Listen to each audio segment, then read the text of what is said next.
മൂന്ന് സുപ്രധാന ബില്ലുകളാണ് കേന്ദ്ര ആഭ്യന്തരമന്ത്രി അമിത്ഷാ ഇന്ന് ലോക്സഭയിൽ അവതരിപ്പിച്ചത്.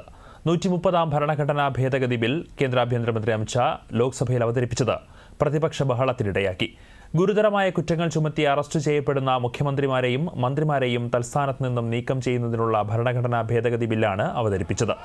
പ്രധാനമന്ത്രി, കേന്ദ്രമന്ത്രിമാർ, മുഖ്യമന്ത്രിമാർ, സംസ്ഥാനങ്ങളിലെയും കേന്ദ്രഭരണ പ്രദേശങ്ങളിലെയും മന്ത്രിമാർ എന്നിവർക്ക് ഈ ബില്ലുകൾ ബാധകമാണ്. ഒരു മാസത്തിലധികം കസ്റ്റഡിയിലായാൽ മന്ത്രിസ്ഥാനം നഷ്ടമാകും. ബില്ലിന്മേൽ ഇപ്പോൾ ലോക്സഭയിൽ ചർച്ച പുരോഗമിക്കുകയാണ്. അതേസമയം ബില്ലിനെ എതിർത്ത് പ്രതിപക്ഷം രംഗത്തെത്തി. ബില്ലുകൾ ചട്ടവിരുദ്ധമാണെന്നും ഭരണഘടനാ തത്വങ്ങൾക്കെതിരാണെന്നും പ്രതിപക്ഷ എംപിമാർ സഭയിൽ ഉന്നയിച്ചത് കയ്യാങ്കളിക്കിടയാക്കി. അതേസമയം ബില്ല് JPCക്ക് വിടാമെന്ന് അമിത്ഷാ സഭയിൽ വ്യക്തമാക്കി.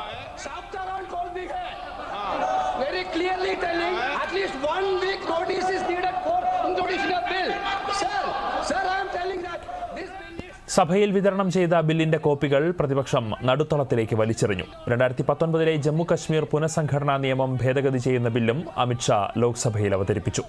നേരത്തെ ഓൺലൈൻ ഗെയിമിംഗ് ബിൽ കേന്ദ്രമന്ത്രി അശ്വിനി വൈഷ്ണവ് ലോക്സഭയിൽ അവതരിപ്പിച്ചിരുന്നു. നിയന്ത്രണങ്ങൾക്ക് വിധേയമായി ഓൺലൈൻ ഗെയിമിംഗിന് പ്രോത്സാഹനം നൽകുകയാണ് ബില്ലിന്റെ ലക്ഷ്യം. ഗെയിമിംഗിന്റെ സാമൂഹിക സാമ്പത്തിക പ്രത്യാഘാതത്തിൽ നിന്നും യുവജനങ്ങളെ സംരക്ഷിക്കാനും ഇതിലൂടെ ലക്ഷ്യമിടുന്നു.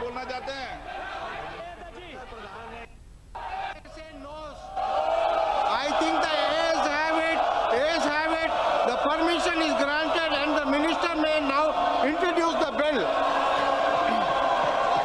Honorable Speaker, sir, I rise to introduce the promotion and regulation of online gaming bill 2025 to be taken into consideration.